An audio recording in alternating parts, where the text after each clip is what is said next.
कांग्रेस की सरकार थी तो शिमली में बेस अस्पताल की घोषणा माननीय मुख्यमंत्री हरीश रावत जी के द्वारा की गई।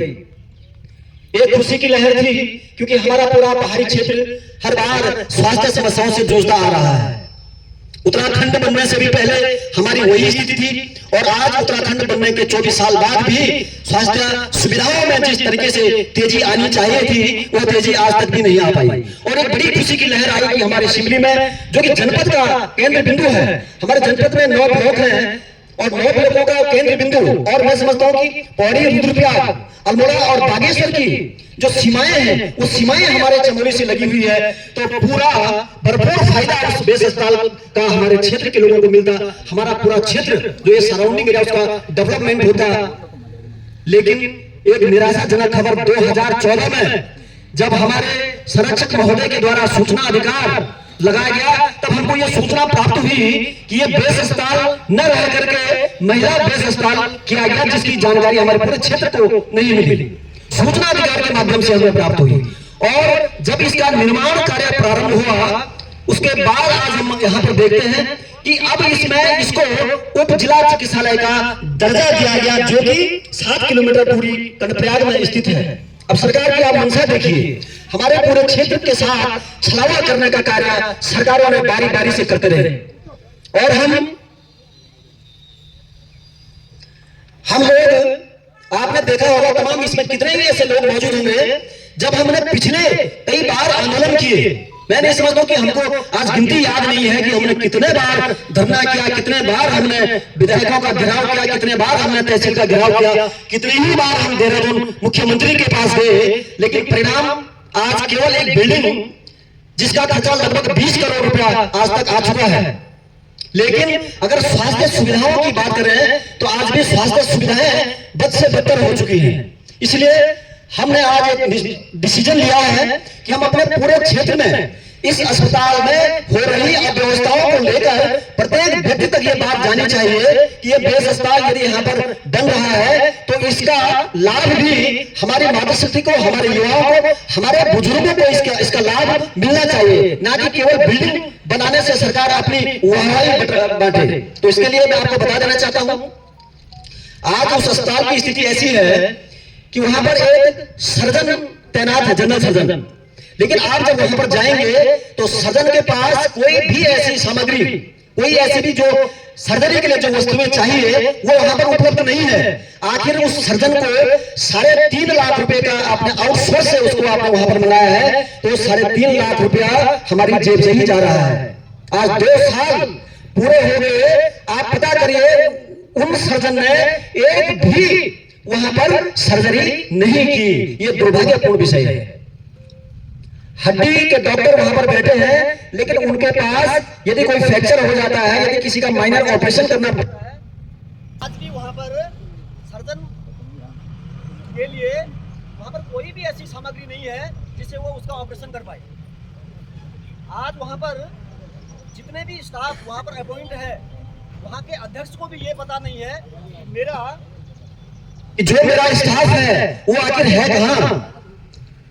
जो वहां पर अपॉइंट है वो शिमली में ही तैनाती दे रहा है या अन्य अस्पतालों में। ये बड़े दुर्भाग्य की बात है।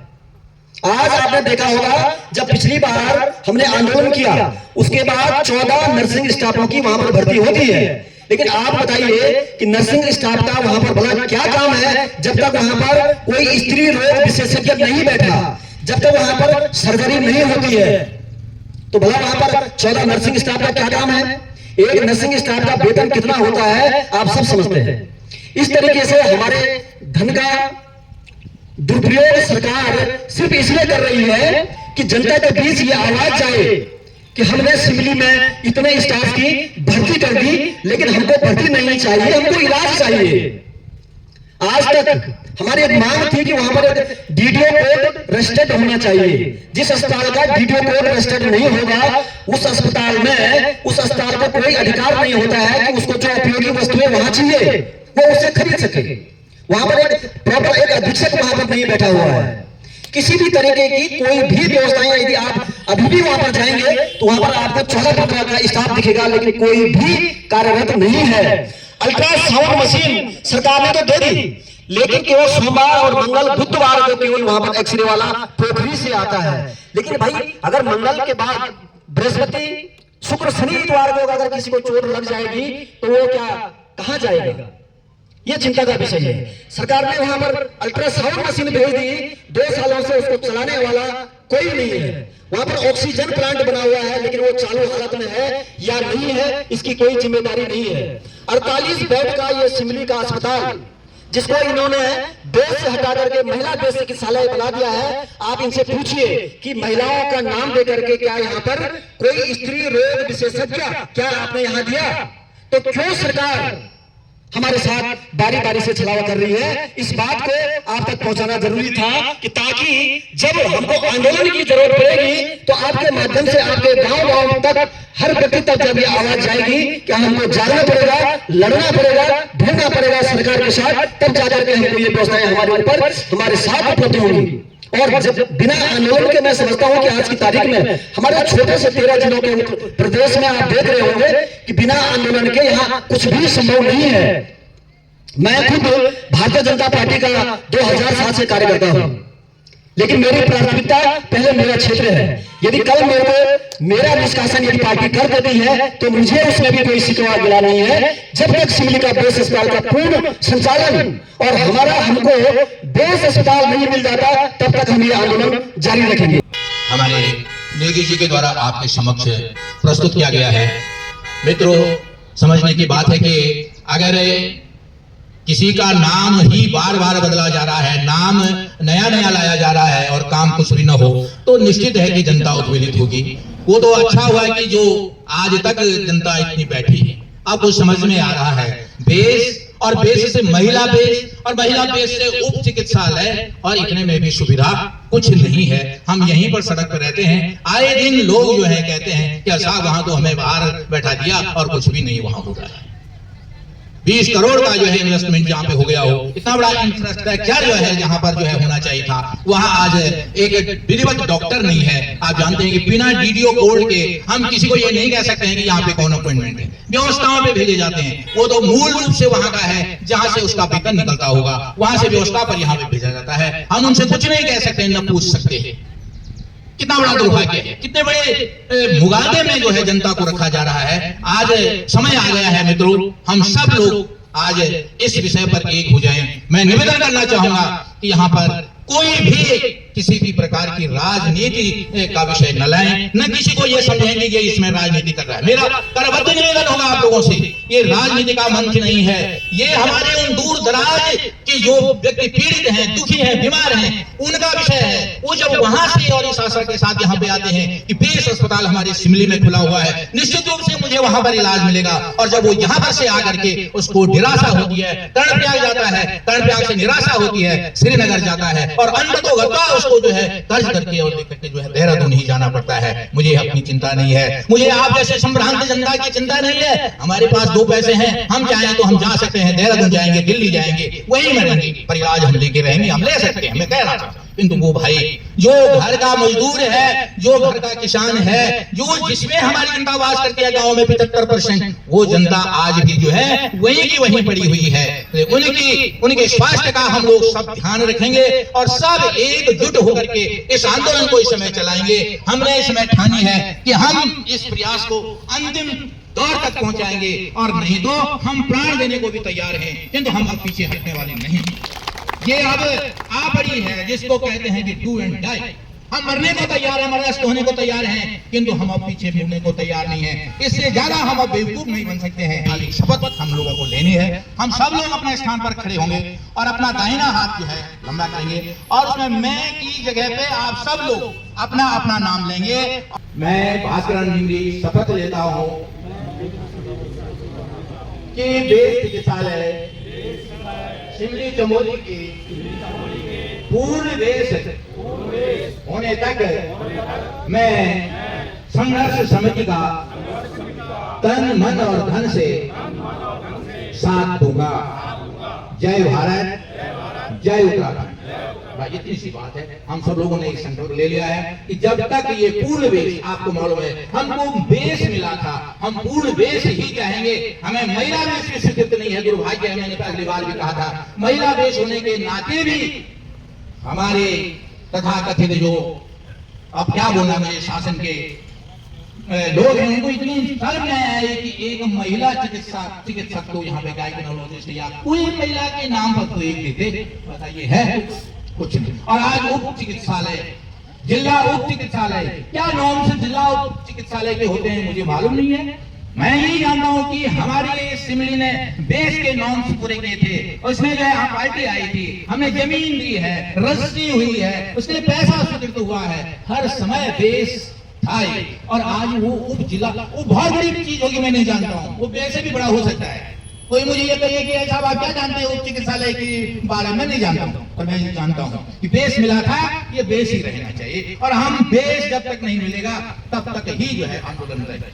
आज जिस प्रकार से ये आंदोलन हम युवाओं ने करना था, मुझे गर्व है कि आज हमारे सारे बुजुर्ग लोग आगे खड़े हैं। मैं सबसे पहले मां चंडिका से ये प्रार्थना करता हूं कि हम सब लोगों को इतनी शक्ति दे और सरकार को भी चेताए कि क्यों इतनी धूप में आप क्यों लोगों को मजबूर कर रहे हैं बैठने के लिए। और निश्चित रूप से इस आंदोलन के लिए हमें चाहे भूख हड़ताल हो, चाहे जो भी करना पड़े, हम संपूर्ण क्षेत्र सभी जनप्रतिनिधि, चाहे प्रधानगण हो, क्षेत्र पंचायतगण हो, सब लोग मिलजुल कर काम करेंगे। और निश्चित रूप जब तक हम लोग चिल्लाएंगे नहीं, जब तक एक कहावत है कि माँ बच्चा रोएगा नहीं, माँ दूध नहीं पिलाएगी, यही है। बीच में हम हमारे डिबरी जी थे, सब लोग थे, सहमाल जी थे, देहरादून गए, उन्होंने कहा कि तुम पहुंचो और कोल खुल जाएगा। आज 6 महीने हो गए, 6 महीने तो वो भी नहीं खुला। हमारे पत्रकार बंधु हैं, मैं उनसे भी निवेदन करता हूं, हमारे यूट्यूबर जी हैं, सब लोग हैं, इस मुहिम को बढ़ चढ़ कर, सोशल मीडिया पे हमारे युवा हैं, इसको आज इतना बढ़ चढ़ कर डालो कि सरकार, देहरादून क्या दिल्ली की सरकार भी हिले कि निश्चित रूप से बाहर की जनता जाग रही है। और मैं ज्यादा न कहते हुए, मैं ये जो मांग संघर्ष समिति की है, निश्चित रूप से आज अगर हमारा ये बेस हॉस्पिटल पूर्ण बेस हॉस्पिटल बनता है तो निश्चित रूप से ये 6 विधानसभाओं का केंद्र बिंदु है, ये भविष्य में मेडिकल कॉलेज बनेगा। लेकिन पहले हमें इसको पूर्ण बेस बनाना है। सम्मानित हमारे क्षेत्र की समस्त जनता, आज काफी समय से इस विडंबना को देखते हुए और जो विशेष करके ये बेस हॉस्पिटल का जो मुद्दा बार-बार हमारे भाई लोग इस मुद्दा को उठा रहे हैं और सरकार अनसुनी कर रही है। विशेष करके हमें ये बेस हॉस्पिटल केवल इतने ही लोगों के लिए नहीं होना है, इसमें हमारे तमाम क्षेत्र की जनता के लिए इसका लाभ मिलेगा। क्योंकि हमारे जो कर्मचारी वर्ग लोग जो विशेष करके कर्मचारी में बैठे हुए हैं, इतना मन मर्जी चला रहे हैं और बिना आंदोलन के वो लोग भी सक्षम नहीं होंगे। परसों किसी का वहां पे एक एक्सरे लेना था और जो एक्सरे में बैठता है वो नहीं बैठा, दूसरा वहां पे उस एक्सरे वाले वार्ड में एक छोटे से बच्चे पर वो सर्जरी कर रहा था। बड़ी दुख की बात हुई कि एक छोटे बच्चे के साथ ऐसा खिलवाड़ कर रहे हैं और हम लोग देखते हुए उन बातों को आगे फ्लो नहीं कर रहे हैं। और वो बाद में जो 21-22 दिन बाद वो प्लास्टर कटे जाएगा तो वो बच्चा सक्सेसफुल नहीं होगा, क्योंकि वो आदमी जो था वो केवल क्या था कि केवल लेखा पढ़े वाला ही था और एक्सरे वार्ड में वो काम कर रहा था। तो हमें बढ़ चढ़ करके एक महिला देश के लिए जो भी आंदोलन की जरूरत पड़ेगी, हम अपने तक ही नहीं बल्कि हम अपने क्षेत्र की तमाम मातृशक्ति को रोड पे उतार देंगे। जहाँ भी जितने भी तन मन धन की भी जहाँ जितने जरूरत पड़ेगी हम तत्पर हैं। हम पहाड़ की मैदान बोलों तक सीमित नहीं रहेंगे, हम पहाड़ की जैसे अडम रहे। धन्यवाद। आपके बीच संबोधन में श्री कनवाल जी, आज देवेंद्र सिंह कनवाल जी जो यूट्यूबर भी हैं और हमारे भूतपूर्व सैनिक हैं, गौरव सिन्हा जी के सदस्य हैं, मैं चाहूंगा कि सूक्ष्म शब्दों में आप अपना उद्बोधन देंगे। बहुत बहुत धन्यवाद। धन्यवाद महोदय। 20 शब्द बोलूंगा लेकिन मुद्दे की बात करूंगा सर, इधर उधर किधर नहीं, मुद्दे की बात। यदि आप लोग हकीकत में, मुझे तो नहीं लगता है दूर दूर तक जो है, देखिए साहब फेसबुक से कुछ नहीं होगा और नीचे से एक टिप्पणी लिखने से नहीं होगा। जिस दिन देवेंद्र सिंह पे मुकदमा हो जाएगा हम तो जेल चले जाएंगे, सरकारी राशन खाने के लिए। अपने मुद्दे की बात कर रहा हूं, क्योंकि रात को फेसबुक में डाला, यहां पे आया, चाय पानी पिया, उसका अरे ऐसी है साहब। यदि आप लोग चाहते हैं कि ये हकीकत में बेस हॉस्पिटल बने और हमारे आने वाली पीढ़ी को जो है इसकी सुविधा मिले, हमारे जो गरीब तबके के लोग हैं उनको यह सुविधा मिले, तो आने वाले 10 दिन के अंदर अंदर आप एक बृहद आंदोलन का जो है आगाज करिए और उसमें जन जन जो है मातृशक्ति अपने अपने खून से प्रधानमंत्री को पत्र लिखेगा कि हमें यदि चाहिए तो यहाँ ये बेस हॉस्पिटल चाहिए, वरना ये छलावा नहीं, यहाँ किसी कबाड़ी की दुकान खुलवा दीजिएगा। की बात ये है। और जो सत्ताधारी के लोग हैं, आपसे भी मैं निवेदन करूंगा कि जब आपका स्वास्थ्य मंत्री आता है तो मत उसकी चटुकारिता करने के लिए जाइएगा, मत उस विधायक की चटुकारिता करने के लिए जाइएगा। यहाँ पर जब आता है तो उसको जो है उसके मुंह में तमाचा मारी गए लोकतांत्रिक तरीके से। मैं देखता हूँ कल ही यदि आज स्वास्थ्य मंत्री आ जाएगा तो तलवे चाटने के लिए हजारों की भीड़ लग जाएगी। दावे की बात कह रहा हूँ और मुंह पे कहता हूँ, इसलिए बुरा बनता हूँ। क्यों? क्योंकि ना हमको किसी का खाना है, खाएंगे तो अपने कर्मों का खाएंगे।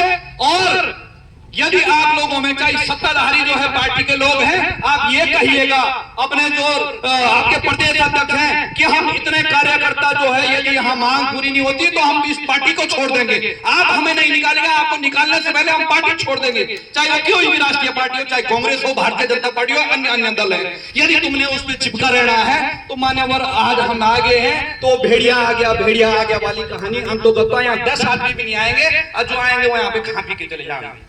मैं इस राजराजेश्वरी मां चंडिका के प्रांगण से बोल रहा हूं और दिल से बोल रहा हूं साहब, मैं ऐसे ही नहीं बोलता हूं कि जो है बोला और हवा में फेंक दिया है। यदि कोई किसी ने साथ देना है तो दे दीजिएगा, नहीं देना तो हम भी अपने कर्तव्यों का निर्वहन करेंगे। 2 भाषण यहाँ पे बोलेंगे, 2 वहां पे बोलेंगे और अपनी रोटी पकाएंगे, घर चल जाएंगे। सीधी बात है। यदि आप हकीकत चाहते हैं तो साथ दीजिएगा। क्या? और ऐसा भी नहीं, आने वाले समय के लिए ऐसा नहीं कि सारे लोग खून से पत्र लिखेंगे और कोई बाहर का डॉक्टर आके वहां अपनी दुकान चला बैठेगा जैसे चल रही है। लेकिन ये कुवत हर किसी में नहीं होती महोदय, सीना ठोक के बोलते हैं। और मैंने कहा कि इस शरीर में जब तक आत्मा रहेगी तो सीना ठोकी के बोलेंगे, चाहे हमें फांसी के फंदे तक जाना पड़े, मेरा साथ चाहे कोई जनता दे न दे, लेकिन मैं सत्यमेव जयते पे चलूंगा। और आम जनता आज की डेट में यह चाहती है सरदार भगत सिंह पैदा हो, बगल के घर में हो पर मेरे घर में न हो। मान्यवर देवेंद्र सिंह, आप एक मुद्दा उठाइएगा लेकिन आप बोलना, मैं नहीं बोलूंगा। घर तुम्हारा गिर रहा है, अब बोलूंगा देवेंद्र सिंह। तो इस प्रकार से अब मैं भी जान गया हूं धीरे धीरे कि जनता चाहती क्या है। यदि आपने मुद्दे की बात करनी है तो आइएगा, 10 दिन के अंदर अंदर जो है एक खून से पत्र लिखेंगे सारे, और सबसे पहले मैं निकालूंगा अपना खून, जितना चाहिए आप जो है, चाहे एक पूरा रजिस्टर लिखना पड़ेगा, मैं दूंगा। यदि आप सहमत हैं तो इसको स्वीकार कीजिएगा और पीएमओ को, प्रधानमंत्री को पत्र यहां से लिखा जाएगा। धन्यवाद। जय विशाल, जय मां चंडिका। बहुत बहुत धन्यवाद।